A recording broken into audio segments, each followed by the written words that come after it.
ইয়া রাসূলুল্লাহ ইয়া হাবিবাল্লাহ, আপনি এনেছেন আমার কাছে আপনার গুনাহগার উম্মতদের। ইয়া রাসূলুল্লাহ, আপনি এনেছেন আপনার গুনাহগার উম্মতের গুনাহ। ইয়া রাসূলুল্লাহ, আনাল কাফিলু বিহিম, আমি আল্লাহ ওয়াদা করলাম আমি আপনার উম্মতের জীবনের গুনাহ মাফ করে দিয়েছি। তাকবীর, নারে রিসালাত, নারে গাছিয়া, গাছনাজরুল সাইয়্যিদে মিলাদুন নবী, আহলে সুন্নাত ওয়াল জামাত, শাহিনশাহ সিরিকুর। আর আমার রাসূল বলেন, আল্লাহ আমি তো এসেছি আমার গুনাহগার উম্মতের বোঝা নিয়ে। আল্লাহ আপনি আমাকে কালে হাতে দিবেন কি? আমার আল্লাহ বলেন, ইয়া রাসূলুল্লাহ, আমি আপনাকে কালি হাতে যেতে দেব না। সুবহানাল্লাহ বলবেন না? আমি আমার দরবার থেকে আপনাকে কালি হাতে যেতে দিব না। ইয়া রাসূলুল্লাহ, আমি আপনার উম্মতের জন্য এক ওয়াক্ত দুই ওয়াক্ত নয় 50 ওয়াক্ত নামাজ দিয়েছি। সুবহানাল্লাহ। কয় ওয়াক্ত? 50 ওয়াক্ত। আর আমার রাসূল বলছেন, আল্লাহ আমি তো নবী, আপনার বন্ধু হিসেবে জমিন থেকে আরশ মহল্লা এসেছি, তো আমি তো নবী, আর আমার উম্মত কি দোষ করছে? আমার উম্মতরা তো তাদের তো মেরাজ করা লাগবে, ঠিক কি না? ঠিক। আমি মেরাজ করেছি, কিন্তু আমার উম্মতেরও কি লাগবে? মেরাজ। আর আমার আল্লাহ বলেন, ইয়া রাসূলুল্লাহ, আপনি এসেছেন জমিন থেকে আমার কাছে, আর আপনার উম্মত যখন 5 ওয়াক্তের নামাজে দাঁড়িয়ে যাবে, ইয়া রাসূলুল্লাহ, আপনি এটাই বিশ্বাস রাখেন জমিন থেকে আমার কাছে আসতে হবে না, খুদ তারা যেখানে সিজদা দিবে ওই সিজদার স্থান হচ্ছে আমি আল্লাহর কুদরতি কদম। সুবহানাল্লাহ। ইয়া রাসূলুল্লাহ, আপনার মেরাজ হলো ঊর্ধ্বগমন, আর আপনার উম্মতের মেরাজ হলো জমিনে। সুবহানাল্লাহ। ডেলি কয়বার? 5 বার। ডেলি কয়বার? 5 বার। নবীজি আসতেছেন, নবীজি আল্লাহর কাছ থেকে আসতেছেন। কোথা থেকে আসতেছেন? আল্লাহর কাছ থেকে। আসমানের মধ্যে মূসা আলাইহিস সালামের সাথে সাক্ষাৎ, যাওয়ার সময় তো দেখা হয়েছে, এগুলো মেরাজের আলোচনা, আমি জাস্ট নামাজের কথাটাই টানতেছি।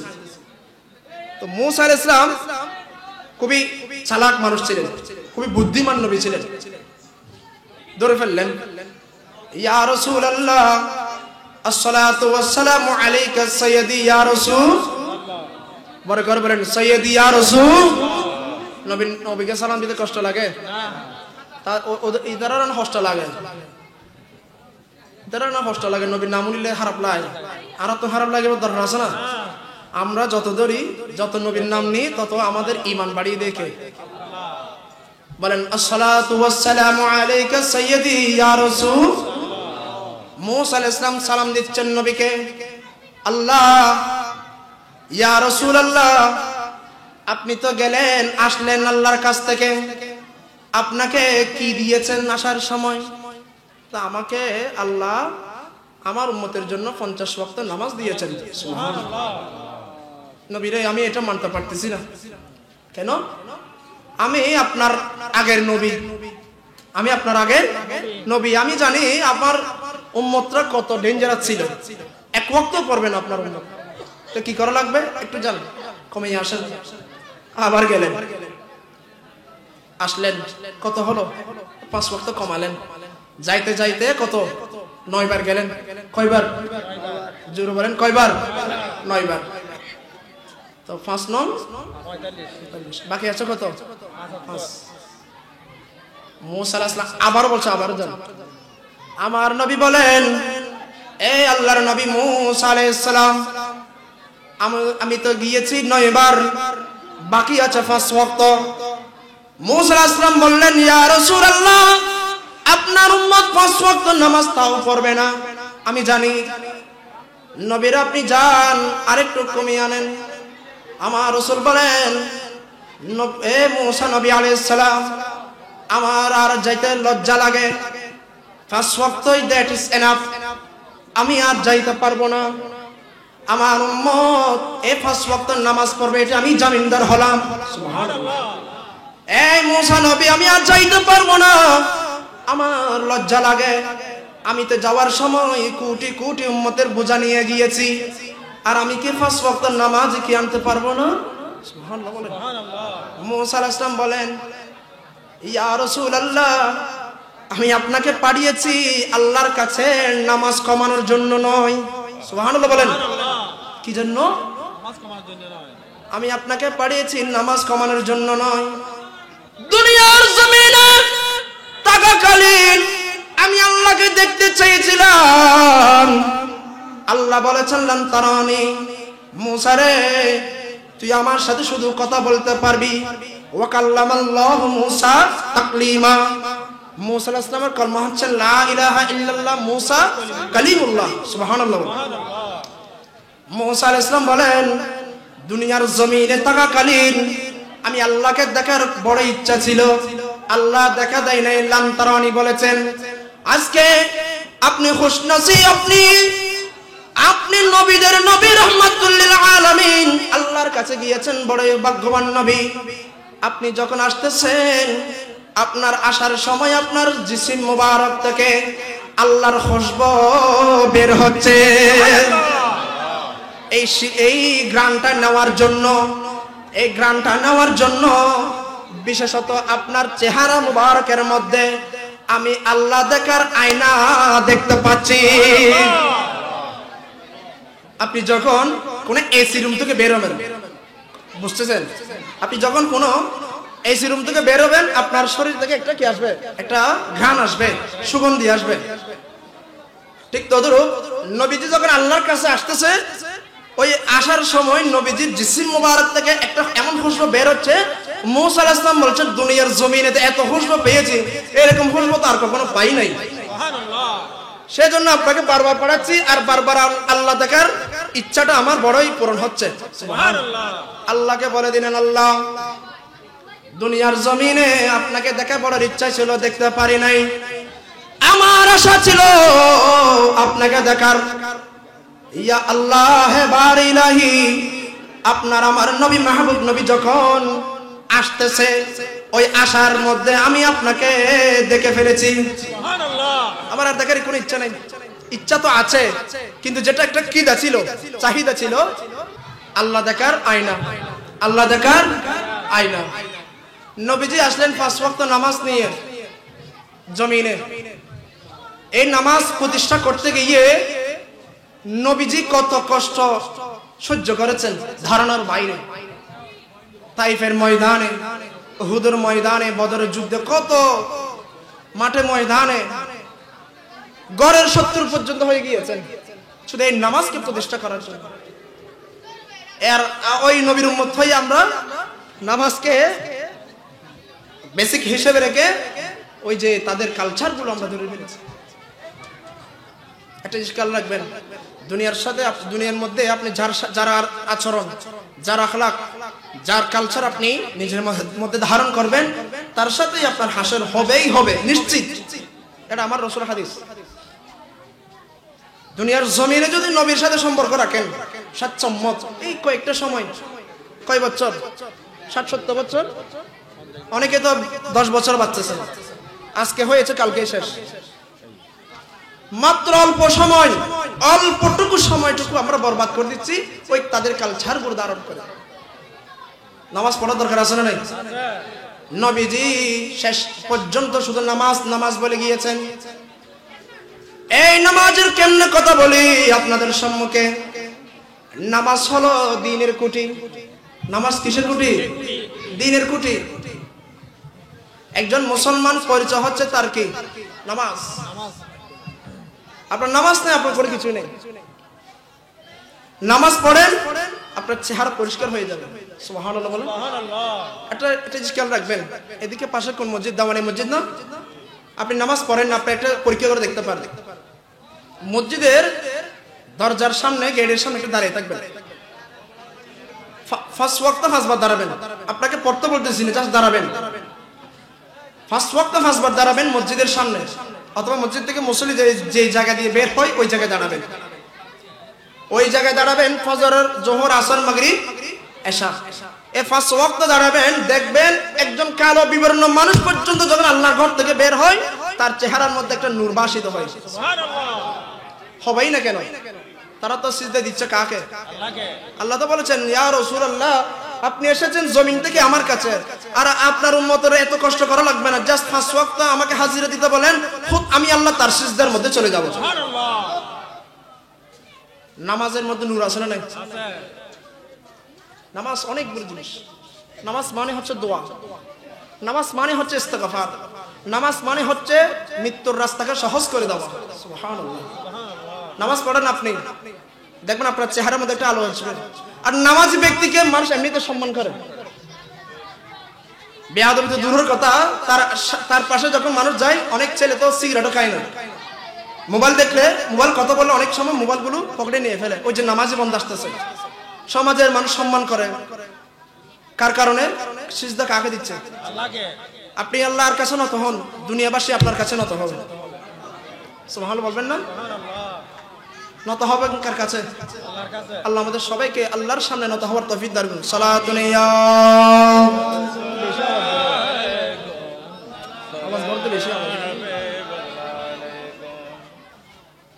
নামাজ হলো, নামাজ থেকে কিন্তু আমরা অনেকগুলো শিখতে পারি। নামাজ হলো সময়ের গুরুত্ব। মনোযোগ আছে? ওয়াক্ত মতো নামাজ পড়ে কি ফরজ? বলেন, ওয়াক্ত মতো নামাজ পড়ে কি? আল্লাহ বলছেন পারা নম্বর 5 পৃষ্ঠা নম্বর 14, ইন্নাস সালাতা কানাত আলাল মুমিনিনা কিতাবাম মাওকুতা। ওয়াক্ত মতো নামাজ পড়া ফরজ করে দিয়েছে কে? শুধু ওয়াক্তর কথা নয়, এখানে সময়ের মূল্যের কথা পর্যন্ত বলে দিয়েছেন।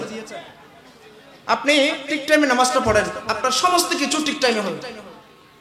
আর আমরা তো কোন একটা নিউজ দিয়েছি কিনা দেখি ফেসবুকে, ঢুকেছি কিন্তু 5 মিনিটের জন্য, এটা 5 ঘন্টা হয়েছে, আমরা আমাদের কোনো কি নাই, খবর নেই। আপনি জানেন গোটা বিশ্বের মধ্যে যেগুলো ধনী রাষ্ট্র, হাই লেভেল হাই কোয়ালিটি যেগুলো রাষ্ট্র, আমেরিকা বলেন, আপনার চীন জাপান বলেন, যেগুলো একদম হাই কোয়ালিটি দেশ, ভাগা ভাগা দেশ, এরা কখনো ক্রিকেট খেলা খেলেও না, দেখেও না। জানেন, সময়ের মূল্যের কথা বলছি।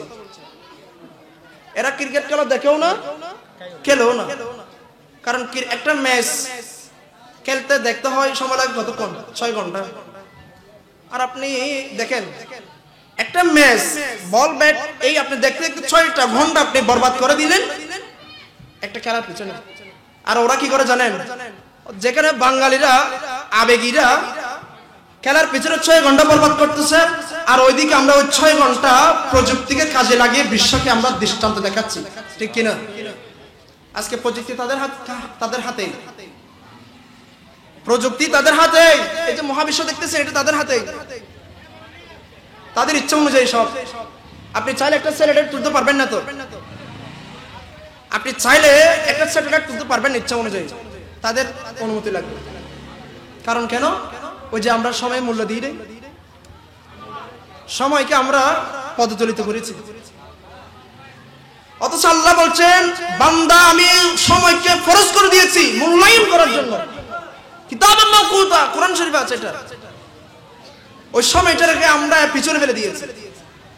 আমাদের নাই ঘুম, নাই খাবার দাবার, পড়ালেখা, কোনো কিছুই আমাদের সময়ের মতো নেই। আছে কথা বলেন, ঠিক আছে? আমাদের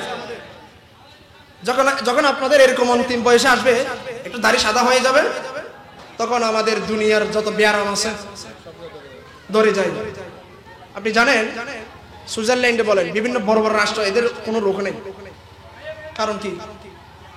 ওই যে সময়ের মূল্য, ঠিক টাইমে তারা যতই কিছু হোক পরিশ্রম করে ঠিক টাইমে খাবারটা খাইবে। আপনি এখানে মেডিকেলে যান, আপনি মেডিকেলে যান, ডাক্তারদেরকে দেখেন, 1টা বাজছে অথবা 2টা বাজে আপনি ডাক্তার পাবেন না, আপনার বসা লাগবে। কারণ কেন? সে নিজে ডাক্তার, সে বলতেছে আগে আমি ঠিক, তারপর রোগী। আপনি যান মেডিকেলে যান, আপনি ডাক্তার একটা রোগী মরে যাচ্ছে, সেই রোগীটা ধরবে না, তার কাছে সময়টা খুবই মূল্যবান। সে বলতেছে আগে আমি বাঁচিলে না রোগী বাঁচাই, আইন বাঁচাই, রোগী বাঁচাই, ঠিক কিনা? আর আমরা সময়টারই মূল্য দিই। নামাজ আমাদেরকে শিক্ষা দেয়, কুরআন আমাদেরকে শিক্ষা দেয়, ইসলাম আমাদেরকে শিক্ষা দেয়, বান্দা তোমরা সময়কে মূল্যায়ন করো, ঠিক কি না? সময়কে মূল্য দেন, গোটা দুনিয়া আপনাকে মূল্যায়ন করবে। আল্লাহ আমাদের সবাইকে এই সময়টারে রুটিন অনুযায়ী চলার তৌফিক দান করুক, আমিন। বিশেষ করে নামাজ,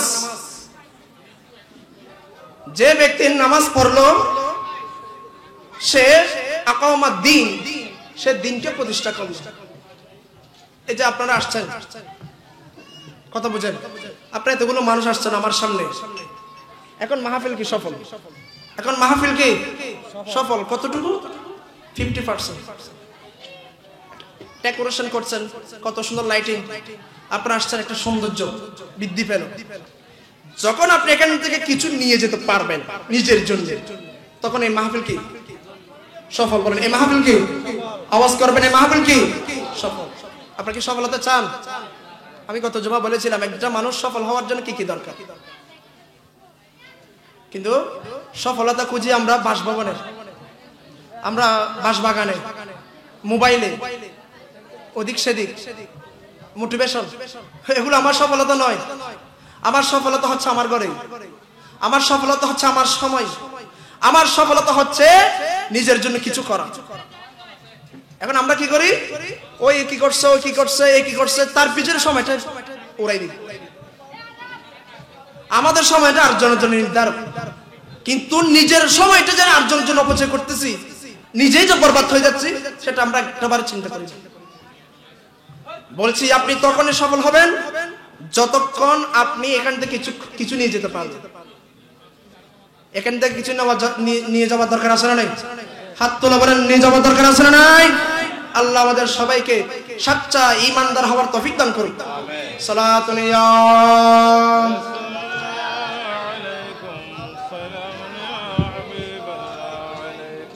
নামাজ সমস্ত খারাপ কাজ থেকে এই নামাজ একজন বান্দাকে বিরত রাখে। আপনি কি মানেন? আপনি ফজর নামাজ পড়ছেন, দেখেন গভীর মনোযোগ, আপনি ফজর নামাজ পড়ছেন, ফজর পর থেকে আপনি জোহর ওয়াক্ত পর্যন্ত যতগুলো কাজ করেছেন, অনেক সময় আমরা আমাদের একটু ধ্যানের মধ্যে থাকে। আপনি কাল থেকে নামাজ আরম্ভ করেন, কাল থেকে বলছি, হয়তো কালটা আপনার জন্য অকাল হতে পারে, ঠিক কিনা? আপনি কাল থেকে শুরু করবেন, আমি এরাদা করছি আমি কাল থেকে নামাজ ধরবো, ঠিক টাইম নামাজ পড়বো। যদি আজরাইল চলে আসে কালটা হওয়ার আগে, আজরাইল যদি ঘুমের মধ্যে চলে আসে, ঘুমের মধ্যে আইনা নয় হতো না, ঘুমের মধ্যে আইনা নয়, আজরাইল আসার সময় কি কারো কাছ থেকে অনুমতি নেই? অনুমতি নেই।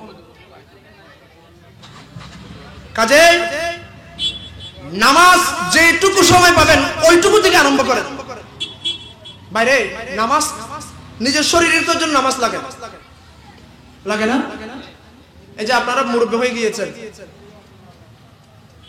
এখানে আমাদের এই চট্টগ্রামের মধ্যে জিম সেন্টার আছে না নাই? কত বলেন, জিম সেন্টার আছে না নাই? যেখানে মানুষ বডি বিল্ডার হয়। তারপরে এদিকে আপনার সিআরবি আছে না?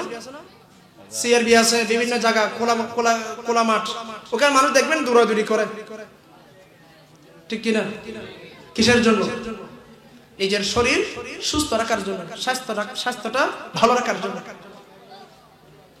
আপনি যদি ডেইলি 5 ওয়াক্ত ওঠানামা করতেন আল্লাহর দরবারে, আল্লাহর ঘরে রুকু সিজদা দিতেন, আর আপনাকে রাতে গিয়ে সকালে গিয়ে দৌড়াদৌড়ি করতে হতো না, ডাক্তারের কাছে গিয়ে ভিটামিন খাওয়া লাগতো না, ঠিক কিনা?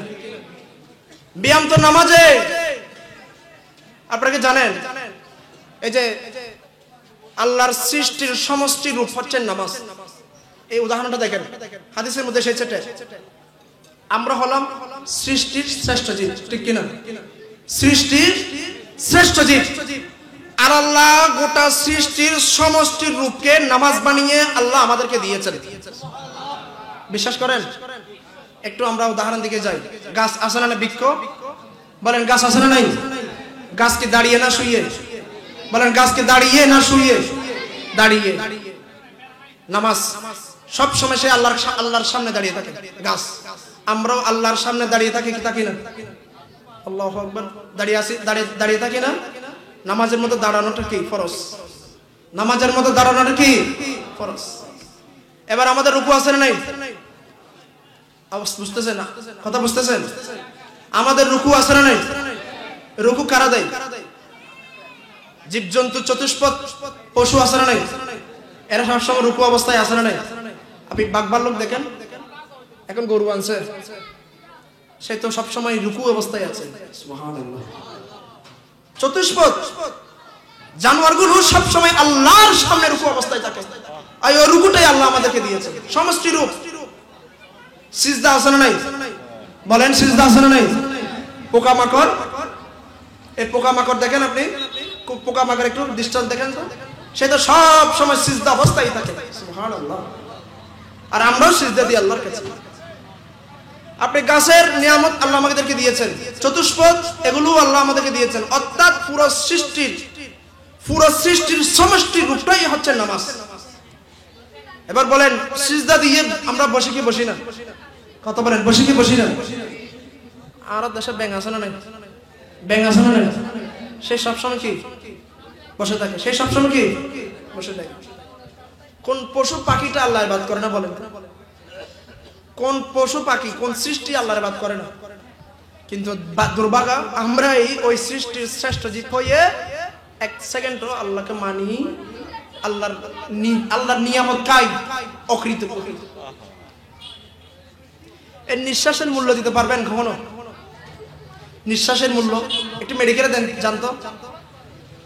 অক্সিজেনের তাড়াহুড়ো হয়ে যায় অক্সিজেন দেওয়ার জন্য, জাস্ট একটু নিঃশ্বাসটা শান্তিতে নেওয়ার জন্য। আপনি মেডিকেলে বেডে দেখেন না, এর আর এরকম কত নিঃশ্বাস আমরা দিচ্ছি, নিচ্ছি। নিয়ামত কার? আরো জোরে নিয়ামত কার? কষ্ট লাগে, নিয়ামত কার? নিঃশ্বাস যেদিন বন্ধ হয়ে যাবে, মাইকে, মসজিদের মাইকে যেদিন বলা হবে অমুকের ছেলে অমুক মারা গিয়েছেন, সেদিন বুঝবেন। সেদিন আফসোস করার আগেই আল্লাহর ঘরে হাজিরা দেন। গোটা মানুষের ঘরের দরজা বন্ধ, আল্লাহর ঘরের দরজা কখনো বন্ধ হয়?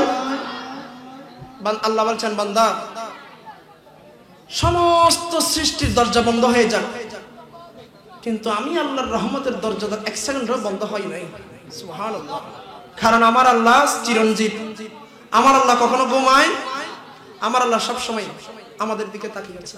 কখনো আমরা আল্লাহর কাছে খুঁজি, আল্লাহ জানি না তুমি আমাকে কতটুকু হায়াত দিয়েছো, আল্লাহ জেনে না জেনে এক ওয়াক্ত দুই ওয়াক্ত পড়েছি, আল্লাহ হায়াত দিয়েছো অনেক বছর, নামাজ তো পড়তে পারি নাই, ও আল্লাহ এটা তো তোমার ফরজ, তোমার ইবাদত, আল্লাহ তোমাকে ভয় করে নামাজ পড়েছি, আল্লাহ যে ওয়াক্ত পড়েছি ওই ওয়াক্তের উসিলা আল্লাহ তুমি আমাকে মাফ করে দাও, আমিন বলেন। নামাজ পড়ার দরকার আছে? বলেন এই যে ফাহিশার কথা বলছিলাম, ইন্নাস সালাতা তানহা আনিল ফাহশাই ওয়াল মুনকার, সমস্ত খারাপ কাজ বিরত রাখে এই নামাজ। ফজর নামাজ পড়ছেন, জোহরের সময় হতে হতে আপনি একটা মেন্টালিটির মধ্যে একটা চলে আসছে একটা জিনিস, সেটা কি যে আমি তো জোহরের নামাজ পড়বো। দেখেন একজন ইমানদারের বৈশিষ্ট্য দেখেন, ফজরের নামাজ পড়ছে, সে জোহরের ওয়াক্ত আসার আগে আগে সে ভাবতেছে আমি খারাপ কাজ কেন করব, আমার তো জোহরের নামাজ পড়া লাগবে, ঠিক কি না? কে পড়বে? যার ভিতর ভয় আছে। কার? বলেন কার ভয়? আল্লাহ। জোহরের নামাজ শেষ হয়েছে, 10 মিনিট লাগে, 10 মিনিট জোহরের নামাজ শেষ, আপনি আসরের সময় পর্যন্ত এই সময়টুকু আপনি যদি কোনো খারাপ কাজ করতে যান, এই নামাজ আপনাকে বাধা দিবে। আপনার বিবেকে চলে আসবে একটা, কি রে আমি না নামাজ পড়ি, আপনারা কি আমার কথা বুঝেন? আমি না এখন নামাজ পড়ি, আমি না এখন ফজরের নামাজ জোহরের নামাজ পড়ে আসলাম, এখন যদি আমি রাস্তায় যদি ওপেনলি যদি কোনো খারাপ কাজ করি, মানুষ আমাকে কি বলবে? কারণ একটা মানুষ বলবে ওই তো বড় নামাজ পড়ো, বলবে কি বলবে না, ওই তো বড় নামাজ পড়ে, দেখে কি রে। এইটুকু রাখেন, নামাজ হচ্ছে গাইডলাইন, একটা গাইড। আপনাকে সমস্ত কাজ থেকে, খারাপ কাজ থেকে, ফাহিশা থেকে, সমস্ত খারাপ কাজ থেকে আপনাকে বিরত রাখবেই রাখবে একটা নামাজ। আপনি আসরের নামাজ পড়েছেন, এই আসর ওয়াক্ত মাগরিব পর্যন্ত কোন খারাপ কাজ করতে যাচ্ছেন, ওইটুকু আপনার মেন্টালিটির মধ্যে আসবে, কিন্তু আমি কোন খারাপ কাজ করতে যাচ্ছি, আমি তো মাগরিবের নামাজ পড়ব। আপনি যেই নামাজ পড়তে যাচ্ছেন ওই নামাজটাই আপনাকে রিমোটের মধ্যে রিমাইন্ডার দিবে। কাজে নামাজ হচ্ছে ঈমান তাজা রাখার, ঈমান ঠিক রাখার দলিল। সুবহানাল্লাহ। আল্লাহ আমাদের সবাইকে 5 ওয়াক্ত নামাজ পড়ার তৌফিক দান করুন। সালাতুন ইয়া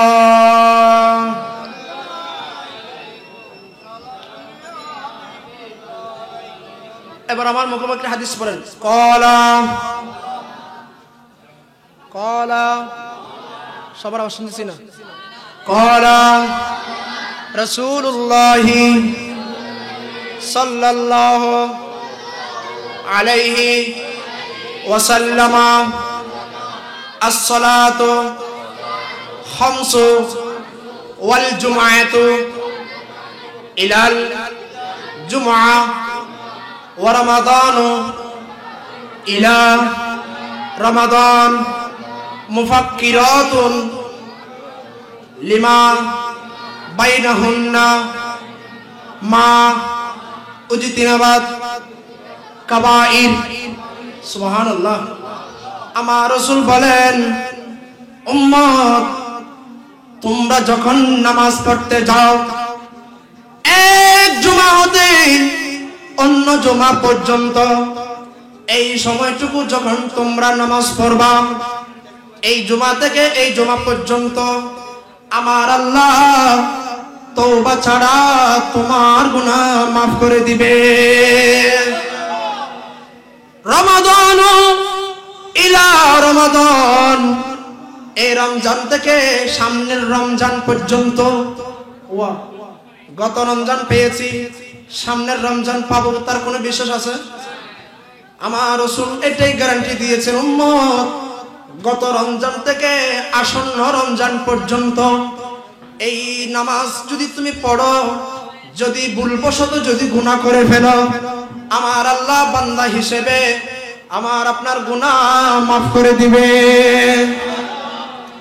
মুফাক্কিরাতুল লিমা বাইনাহুন্না আমাজতুনিবাত কাবাইর, যদি ইচ্ছা করে যদি কবিরা গুনাহ করি, ইচ্ছা করে যদি কি করি কবিরা গুনাহ করি, এটা তো তওবা করা লাগবে, ঠিক কি না? আমি জানি একটা কাজ করলে এটা কবিরা গুনাহ, আমি জানি মনে করেন আপনি একটা এতিম শিশুর সম্পদ কেড়ে নিলাম, এটা কি গুনাহ? কবিরা গুনাহ, এটা আপনি জানেন, কিন্তু এটা তো তওবা করা লাগবে।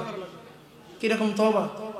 যার সম্পদ খেয়েছেন তার থেকে, তার সম্পদ তাকে হক তাকে ফিরিয়ে দিয়ে তার থেকে মাপ চাইবেন, এরপর কার কাছে?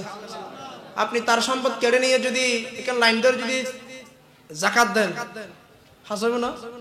কাজ হবে? আলোচনা মেঘ ছাড়া বৃষ্টির মতো হবে। আল্লাহ আমাদের সবাইকে বুঝার তৌফিক দান করুন। আমার রাসূল বলেন, যদি ইচ্ছাকৃত যদি গুনাহ হয় কবিরা গুনাহ, ওইটা ছাড়া যত সমস্ত সগীরা গুনাহ অজানা গুনাহ এই নামাজের কারণে আল্লাহ মাফ করে দিবেন। সুবহানাল্লাহ। আরেকটা হাদিস পড়েন, কলা আর জোরে কলা। হাদিস পড়তে কি কষ্ট লাগে? আমার রাসূল পড়িয়েছেন সাহাবীদেরকে, ওই সাহাবীদের মুখ সিরাত বাণী আমাদের পর্যন্ত এসেছেন। সুবহানাল্লাহ।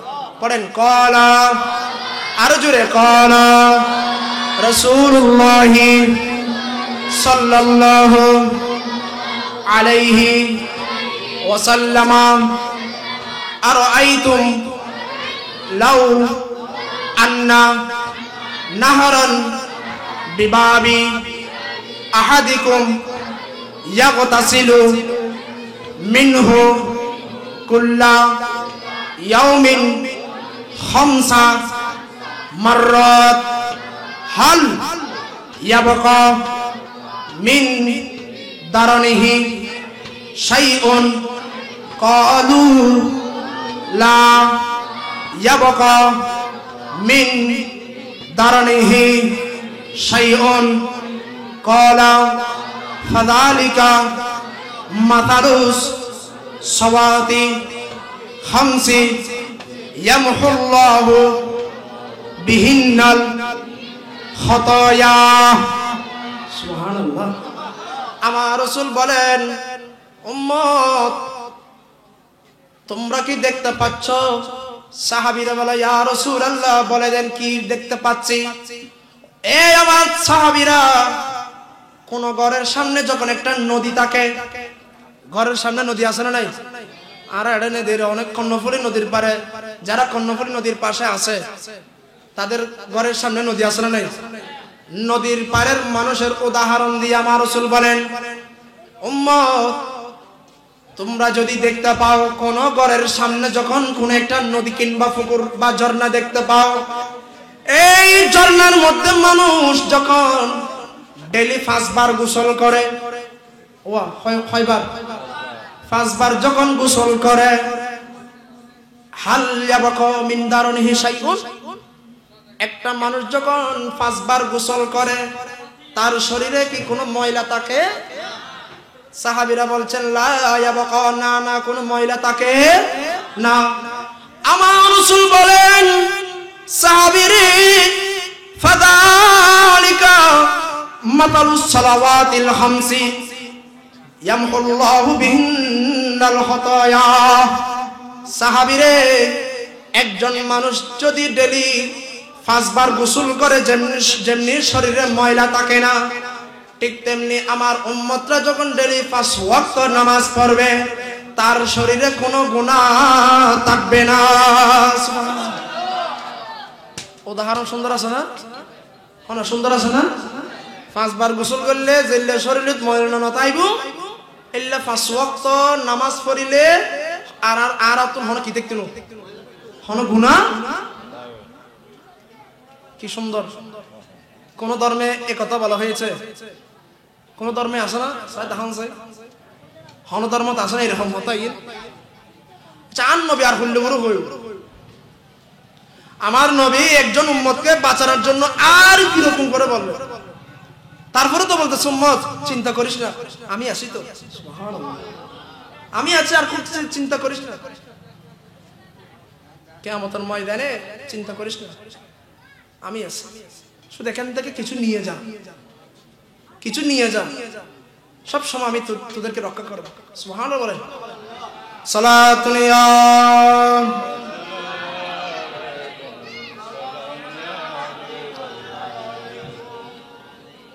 আইও আরাকানি ইমান তাজা করি পড়বেন। দো জাহানে কি যে হবে আমার পরিচয়, পড়েন। দো জাহানে, মাশাআল্লাহ, দু জাহানে কি যে হবে আমার পরিচয়, প্রিয় নবীর গোলাম ছাড়া অন্য কিছুই নয়, প্রিয় নবীর গোলাম ছাড়া, মাশাআল্লাহ, আরো জোরে। দু জাহানে কি যে হবে প্রিয় নবীর গোলাম ছাড়া, প্রিয় নবীর গোলাম ছাড়া, নবীর গোলাম পরিচয় দেন যখন সফিনা, সুবহানাল্লাহ, নবীর গোলাম পরিচয় দেন যখন সফিনা, বনের সিংহ দেখালে নেই কোন ভাবনা, নবীর গোলাম বনের সিংহ দেখালে নেই কোন ভাবনা, ইহ জগৎ যাহার জন্য হয় বিজয়, ইহ পর জগৎ যাহার জন্য বিজয় হয়, প্রিয় নবীর গোলাম ছাড়া, প্রিয় নবীর গোলাম ছাড়া, দু জাহানে কি যে হবে, দু জাহানে কি যে হবে আমার পরিচয়, প্রিয় নবীর গোলাম ছাড়া, ভাগ্য যদি প্রসন্ন হয় নবীর গোলামি, ভাগ্য যদি প্রসন্ন হয় নবীর গোলামি, নূর নবীজির গোলাম হওয়া রাজার চেয়েও দামি, ঠিক না? নবীর গোলাম হওয়া কোটি কোটি রাজার সিংহাসনের চেয়ে দামি। সুবহানাল্লাহ। ভাগ্য যদি প্রসন্ন হয় নবীর গোলামি, নূর নবীজির গোলাম হওয়া রাজার চেয়েও দামি, নূর নবীজির গোলাম হওয়া রাজার চেয়েও দামি। আশিকে বলে এই দুনিয়ার সম্পদ কিছুই নয়, আশিকে বলে এই দুনিয়ার সম্পদ কিছুই নয়, প্রিয় নবীর গোলাম ছাড়া, ওই প্রিয় নবীর গোলাম ছাড়া। এই নবীর গোলাম পরিচয় দেওয়ার জন্য নামাজ দরকার আছে না নাই? কারণ কিয়ামতের ময়দানে সবার প্রথম সর্বপ্রথম যে জিনিসের হিসাব হবে ওইটা হচ্ছে নামাজ, ঠিক কিনা? নামাজ যার ভিতর আছে নবী তাকে আগেই খুঁজে নেবেন, এটাই বলছেন। দুজাহানে কি হবে আমার পরিচয়, আরে দুজাহানে কি হবে এটা আমার চিন্তা কি জন্য লাগবে? এখান থেকে নবীজির গোলামের সার্টিফিকেটটা এখানে নিয়ে যায়, এখান থেকে অটোমেটিকলি নবী আমাদেরকে এমনিতে খুঁজে নেবেন। হযরত ওমর রাদিয়াল্লাহু তাআলা আনহু সারা জিন্দেগিটাই নবীর গোলামিতে কাটিয়ে দিয়েছেন, সার্টিফিকেট পেয়েছেন জান্নাতের। শেষ পর্যন্ত খেলাফত থাকা অবস্থায় ইমাম আলী মাকাম ইমাম হোসেন রাদিয়াল্লাহু তাআলা আনহুর কাছ থেকে গোলামিয়তের সার্টিফিকেট নিয়ে বলতেছে, এই নবীজির সাহাবীরা শোনো, কিয়ামতের ময়দানে আমার আর কোনো ভয় নাই। সুবহানাল্লাহ। কারণ কেন? আমি যে জান্নাতের সার্টিফিকেট পেয়েছি, ইসলামের খলিফা, আমার অবস্থান সাহাবীদের উপরে, অনেক উপরে, সাহাবীদের মাকাম সর্বোচ্চ উপরে, তাও আমার কোনো গ্র্যাভিটি নেই, অহংকার নেই। তারপর আমার ভিতরে একটা ভয় আছে। নবীজির দহিত্র আমাকে যখন সার্টিফিকেট দিয়ে দিয়েছে নবীজির, আমি যে নবীজির গোলাম ছিলাম, আর কিছু লাগবে না। কাল কিয়ামতের ময়দানে, কিয়ামতের ময়দানে এখান থেকে গুনাহ করেছি তো কি হয়েছে? এখানে গুনাহ করেছি, পাপ করেছি, ভুল করেছি, কিন্তু আমাদের একটা মাথার ছাই আছে না নাই? কে সে কে? রহমাতুল লিল আলামিন। এখান থেকে যদি মাপটা যদি চেয়ে নিতে পারি, কিয়ামতের ময়দানে আমরা বেওয়ারিশের মধ্যে এদিক সেদিক ঘুরে লাগবে না। বুঝেন নাই? যার কোনো ওয়ারিশ নাই সে কি? বলেন, যার কোনো ওয়ারিশ নেই সে কি? লাওয়ারিশ, বেওয়ারিশ, তার কোনো পরিচয় নাই। আমার আপনার পরিচয় আছে না নাই? আমরা, আমাদের পরিচয় কি? নবীর উম্মত। বলেন না, নবীর। তো যারা নবীর উম্মত তাদের কোনো কিনা টেনশন, উম্মতের মতো উম্মত হতে হবে। নামদার উম্মত হলো না, হত না, নামদার উম্মত হলে হবে। এদিকে নিজেকে উম্মত দাবি করলাম, আবার এদিকে নবীর নাম শুনলে শরীরের মধ্যে অ্যালার্জি চলে আসে, ঠিক কিনা? ইয়া রাসূল আল্লাহর নাম শুনলে, নবীর দরুদের নাম শুনলে আমাদের কষ্ট লাগে, ঠিক কিনা? কিন্তু তাদের শায়েখের নাম শুনলে, তাদের শায়েখের বিরুদ্ধে কিছু বলা যাবে না, কিন্তু আমার রাসূলের বিরুদ্ধে বললে তাদের কোনো কষ্ট লাগে না। আমার আলা হযরত বলছেন, নবীর দুশমন চিনতে চাও? হ্যাঁ, তো কিভাবে চিনবো? শুধু গিয়ে আমার রাসূলকে একবার সালাম দিবা, সালাতু আসসালামু আলাইকা সাইয়্যিদি ইয়া রাসূল, দেখবে নবীর দুশমনের গায়ের মধ্যে আগুন জ্বলবে। আমরা নবীর উম্মত, আমরা কি? আমরা যতই নবীর শান গাই ততই আল্লাহ আমাদের মর্যাদা বাড়িয়ে দেয়। সুবহানাল্লাহ, সুবহানাল্লাহ।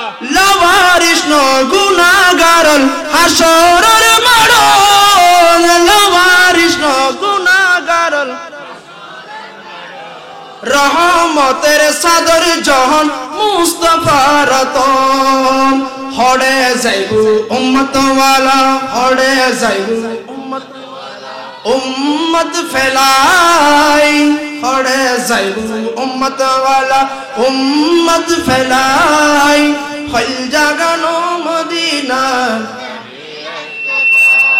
হল জাগানো মদিনা। সুবহানাল্লাহ। এবার কি কথা বলা যাবে? মনোযোগ এবার আমাদের দিকে।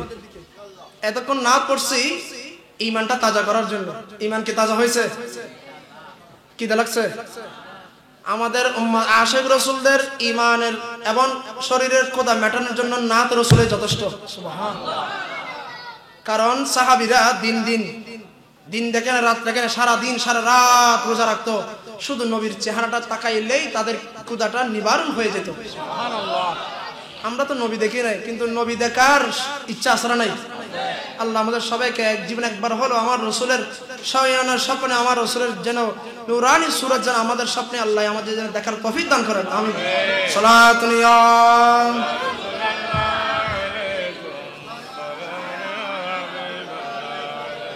শুনেন, নামাজ পড়লে সমস্ত বিপদ আপদ থেকে আল্লাহ রক্ষা করেন। আপনারা কি এটা মানেন? নামাজ পড়লে আপনার হতাশা লাগতেছে, দেখেন আপনার হতাশা লাগতেছে, আপনার টেনশন লাগতেছে, একটু পেরেশান লাগতেছে, আমার রাসূল বলছেন ইদা হাজানাহু আমরুন ফারজা ইলাস সালাত। আমি রাসূল যখন একটু টেনশন করতাম, আমি রাসূল যখন একটু হতাশায় ভুগতাম, আমি সাথে সাথে আল্লাহর মদিনা শরীফের মধ্যে গিয়ে আল্লাহর সামনে দাঁড়িয়ে যেতাম। যখন আমি নামাজ পড়তাম তখন আমার বোঝাটা হালকা হয়ে যেত। সুবহানাল্লাহ। নামাজ পড়ার দরকার আছে? শোনা, একটা নামাজের ঘটনা বলি, শোনার দরকার আছে। বনি ইসরাইল মূসা আলাইহিস সালামের যুগে, কোন যুগে? আরে জোরে, কোন যুগে? মূসা আলাইহিস সালামের যুগে একটা মহিলা, খুবই ধার্মিক মহিলা ছিল। সে নিয়মিত নামাজ পড়তো, নিয়মিত আল্লাহর জিকির করত, কিন্তু তার জিকির, তার আল্লাহর স্মরণটা স্বামী কি করতো না, সহ্য করত। অনেক সময় দেখবেন স্ত্রী নামাজ পড়লে, স্ত্রী আল্লাহর ইবাদত করলে স্বামী কি করে না, কত না বুঝেন। অনেক সময় ঘরের বিবি যখন আল্লাহর ইবাদত করে বেশি, স্বামী কি করে না, পছন্দ করে। অর্থাৎ আল্লাহর ইবাদত করলেও না আর খাইমত মনে করিব, এলে জালেম স্বামী আছে না নাই? নিজে তো নগরের আর জনেরও। এখান থেকে দেখেন, বনি ইসরাইলের যুগে একজন মহিলা আল্লাহর নাম, আল্লাহর জিকিরে ধ্যান থাকতো সব সময়, আল্লাহর ইবাদতে। তার জালেম স্বামী যখনই সুযোগ পেত তখনই স্ত্রীর উপর নির্যাতন করত। শুধু কারণ কি? নামাজ পড়ার কারণে, আল্লাহর ইবাদত করার কারণে। সে একদিন স্ত্রীকে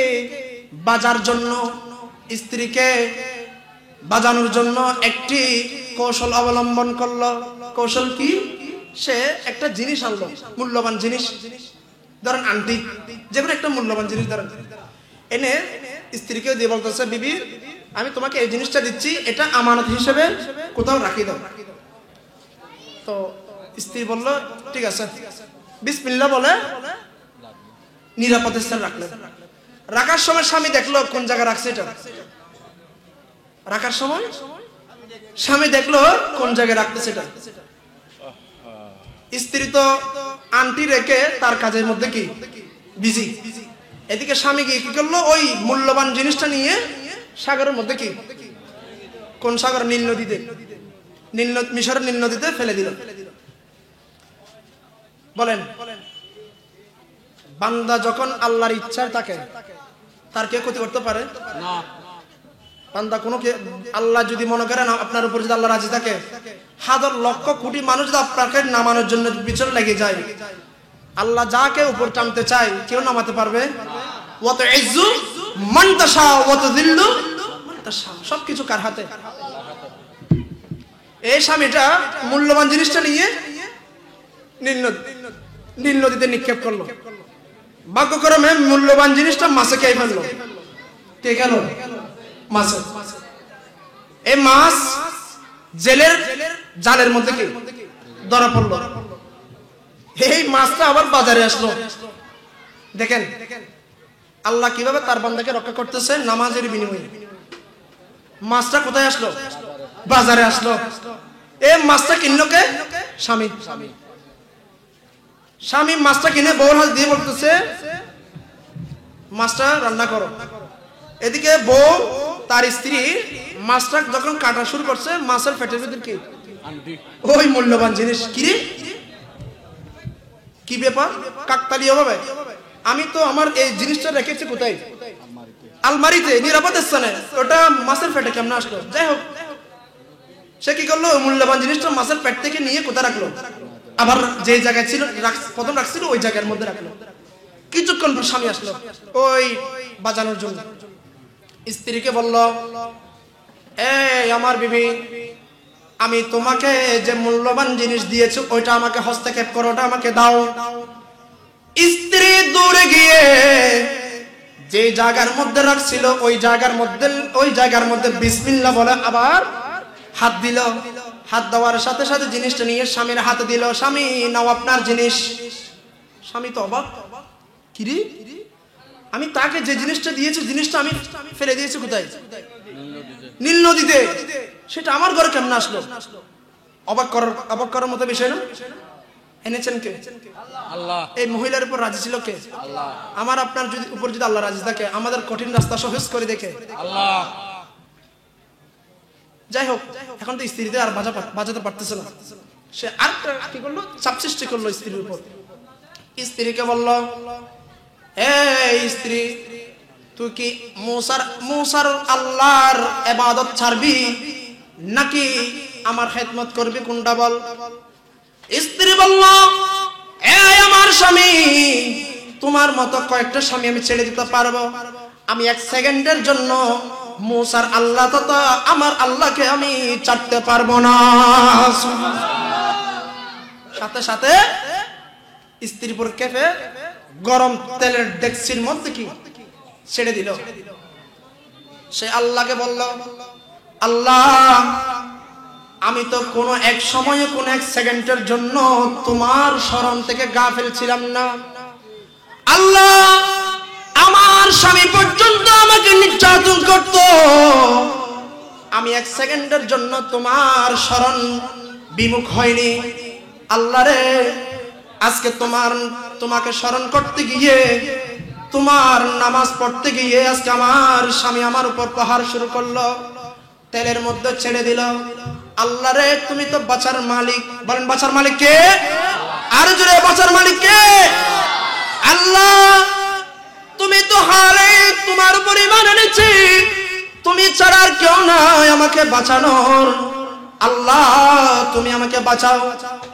হযরতে জিবরাইলকে ডাক দিল, জিবরাইল, ইব্রাহিমের আগুনকে যেমন আমি ঠান্ডা করে দিয়েছি, ইব্রাহিমের আগুনকে যেমনি আমি শীতল করে দিয়েছি, এই মহিলার তেলের আগুন, গরম তেলের ডেকচিটা শীতল করে দে। কিসের কারণে? আল্লাহ ডাকার কারণে, আল্লাহকে স্মরণ করার কারণে।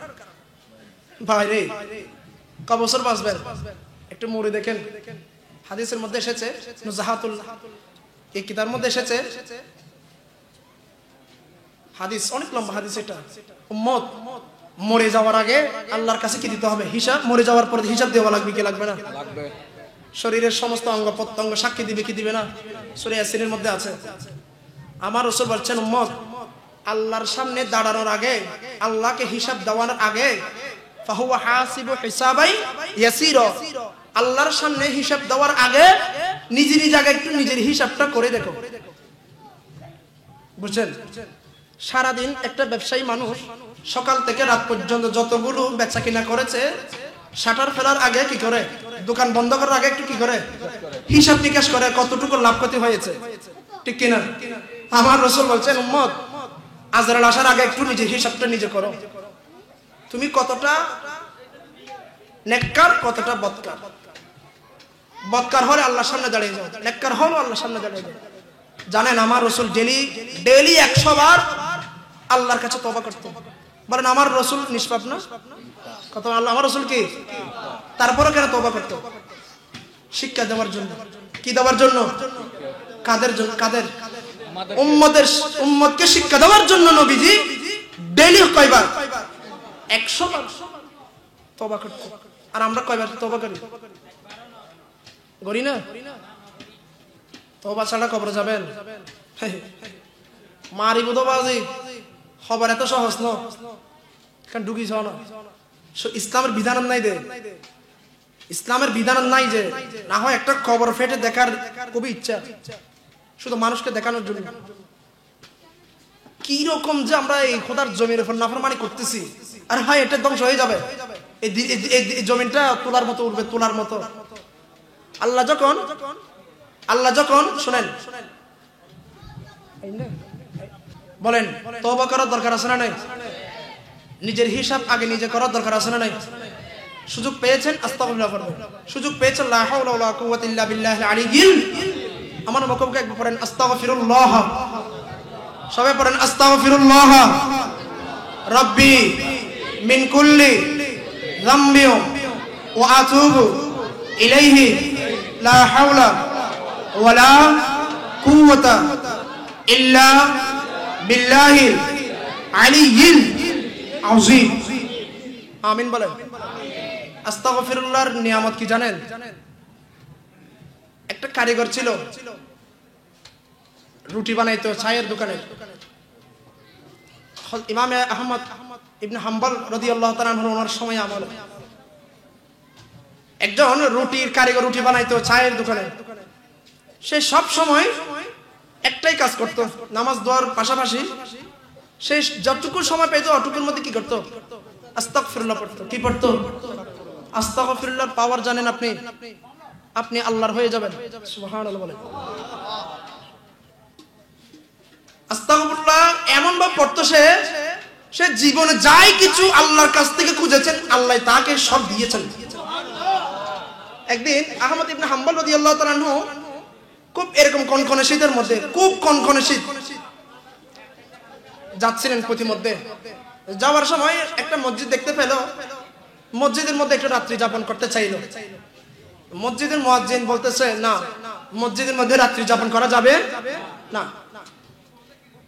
ঠিক আছে, আহমদ ইবনে হাম্বল রাদিয়াল্লাহু তাআলা আনহু চলে গেলেন ওখান থেকে, গিয়ে ওই চায়ের দোকানে গেলেন।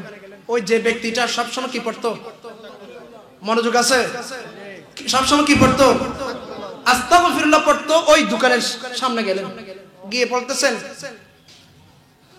ওহে দোকানের কারিগর, আমার একটা ফরিয়াদ কি শুনবা? জি বলেন। বেশি শীত পড়তেছে, বেশি শীত লাগতেছে, কনকনে শীত।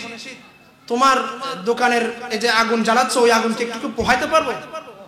আগুন পোহান, আমার সমস্যা কি? পোহান, সমস্যা নেই। তো আহমদ ইবনে হাম্বল রাদিয়াল্লাহু তাআলা আনহু ওনার আগুনও পোহাচ্ছে, এদিকে ওদিকে কারিগরের অবস্থাও দেখতেছে। কারিগর ওদিকে কাজও করতেছে, সুযোগ ওদিকে আবার কলবর কি নেই, বন্ধ, এই টুট দুটো বন্ধ নাই। আস্তাগফিরুল্লাহ আস্তাগফিরুল্লাহ আস্তাগফিরুল্লাহ পড়তেছে। ইমাম আহমদ ইবনে হাম্বল রাদিয়াল্লাহু তাআলা জিজ্ঞেস করলেন, ওহে আল্লাহর বান্দা, আমি এই যতটুকু সময় আপনার পাশে বসে আছি দেখতে পাচ্ছি আপনি শুধু একটাই জিকির করেন, আস্তাগফিরুল্লাহ, এটার কারণ কি? তো উনি বলতেছেন, ও আল্লাহর বান্দা, আমি তো আপনাকে চিনি না, আপনি কে? আমি এই আস্তাগফিরুল্লাহর নিয়ামত এমন ভাবে পেয়েছি, আল্লাহর কাছ থেকে যা চেয়েছি আল্লাহ সব দিয়েছেন, শুধু একটা জিনিস পাচ্ছি না। একটা জিনিস কি বলেন? একটা জিনিস, সেটা কি? উনি জিজ্ঞেস করতে, সেটা কি? শুধু আমি আল্লাহর কাছে সবসময় বলতাম, আল্লাহ তুমি তো দয়ার ভান্ডার, তুমি আমাকে যা দিয়েছো আমি তো তাই পেয়েছি, যা খুঁজেছি তাই দিয়েছো। ও আল্লাহ, তোমার এই জমিনের মধ্যে বর্তমান সময়ে যিনি যুগের শ্রেষ্ঠ মুহাদ্দিস, যুগের শ্রেষ্ঠ মুফতি, যুগের শ্রেষ্ঠ আল্লাহর ওলি, যুগের শ্রেষ্ঠ একজন মুহাক্কিক আলেম বুজুর্গ দিনের যিনি আছেন, ওনার সাক্ষাৎ পেতে চাই। সুবহানাল্লাহ। তো উনি জিজ্ঞেস করেন, ওনার নাম কি? তো ওনার নাম শুনেছিলাম, ওনার নাম নাকি ইমাম আহমদ ইবনে হাম্বল রাদিয়াল্লাহু তাআলা। সুবহানাল্লাহ। ইমাম আহমদ ইবনে হাম্বল রাদিয়াল্লাহু তাআলা চোখের পানি ছেড়ে বলছেন, আল্লাহ তুমি কেমনে কবুল করেছো এই মানুষটারে? আল্লাহ, আমি ছিলাম কোন জায়গায়, তুমি এনেছো আমাকে কার পাশে? ইমাম আহমদ ইবনে হাম্বল ওই ব্যক্তিটার বলল, আল্লাহর বান্দা, তুমি এবারও নিরাশ হয়ো না, তুমি এবারও নিরাশ হয়ো না। তুমি আল্লাহর কাছে যা খুঁজেছো আল্লাহ তোমাকে তা দিয়েছে। এইবারও আল্লাহর কাছে যা খুঁজেছো আল্লাহ তোমাকেই তাই দিয়েছে। সুবহানাল্লাহ। কই পেয়েছি? তোমার ইচ্ছা ছিল যুগের শ্রেষ্ঠ মুহাদ্দিসের সাথে সাক্ষাৎ করা, তার সান্নিধ্য লাভ করা। আমি হলাম সেই যুগের শ্রেষ্ঠ মুহাদ্দিস আহমদ ইবনে হাম্বল রাদিয়াল্লাহু তাআলা আনহু। তোমাকে তোমার যাওয়া লাগে নাই, ওই যুগের শ্রেষ্ঠ মুহাদ্দিসের দরবারে তোমার যাওয়া লাগে নাই, খুদ আল্লাহ আমাকে তোমার কাছে নিয়ে এসেছে। তাহলে আস্তাগফিরুল্লাহ পাওয়ার আছে, পড়ার ইচ্ছা আছে? জয়টুকু সময় পাবেন ওইটুকুর মধ্যে আস্তাগফিরুল্লাহ পড়বেন। নামাজ ছাড়বেন? বলেন নামাজ ছাড়বেন? আমার রাসূল ইন্তেকালের আগে এশারের নামাজের সময় মাগরিবের পরে খুব অসুস্থ অবস্থায় মা আয়েশা রাদিয়াল্লাহু তাআলা আনহাকে বলছেন, আমাকে একটু শুইয়ে দাও। আমার রাসূল একটু আসতে বিলম্ব হচ্ছে, সিদ্দিক আকবর রাদিয়াল্লাহু তাআলা আনহুর ইমামতিতে নামাজ শুরু করে দিয়েছেন। আমার রাসূল একটু হুঁশ আসলেন, অসুস্থ। আয়েশাকে বলল, আয়েশা একটু করে জানালার দরজাটা একটু খুলে দাও, আমি দেখি মসজিদের খাতারের অবস্থা দেখি। মা আয়েশা রাদিয়াল্লাহু তাআলা আনহা বলছেন, নবী রে, ইয়া রাসূলুল্লাহ, ইয়া হাবিবাল্লাহ, আপনার অবস্থা খারাপ বিদায়, আপনি মরিস হয়েছেন বিদায়, আমার আব্বার ইমামতিতে আপনার সাহাবীরা নামাজ পড়েছেন। আমার নবী বলেছেন, আয়েশা রে, সারা জিন্দেগি পাথর খেয়েছি, মার খেয়েছি, উহুদের ময়দানে দন্দন শহীদ করে দিয়েছি এই নামাজটা প্রতিষ্ঠা করার জন্য। আয়েশা, কিয়ামত পর্যন্ত আমার উম্মত এই নামাজের উপর যদি প্রতিষ্ঠিত থাকে, কাল কিয়ামতের ময়দানে আল্লাহকে বলবো, আল্লাহ আমার উম্মত গরীব নয়। সুবহানাল্লাহ। আমার উম্মতের আমলনামায় ইবাদতের যেটা শ্রেষ্ঠ ইবাদত নামাজ, ওইটাই নিয়ে আমার কাছে এসেছে। সুবহানাল্লাহ। নামাজ পড়া লাগবে। ইবাদতের মধ্যে শ্রেষ্ঠ ইবাদত কি? আর জোরে। আপনি ব্যায়াম করতেছেন, সিআরবিতে জিম সেন্টারে গিয়ে জিম করা লাগবে না, সিআরবিতে গিয়ে খোলা মাঠে গিয়ে দৌড়াদৌড়ি করা লাগবে না। 5 ওয়াক্ত হাত ওঠানামা করেন, ব্যায়াম করেন, আল্লাহকে সিজদা দেন। আপনার কয় হয়েছে হাড্ডি, আপনি ওঠানামা করতে বসতে উঠতে বসতে কষ্ট হচ্ছে, নামাজের মাধ্যমে আল্লাহ গুলো সুস্থ করে দিবেন। বিশ্বাস না হলে কাল থেকে শুরু করেন। আল্লাহ আমাদের সবাইকে বুঝার তৌফিক দান করুন, আমিন বলেন।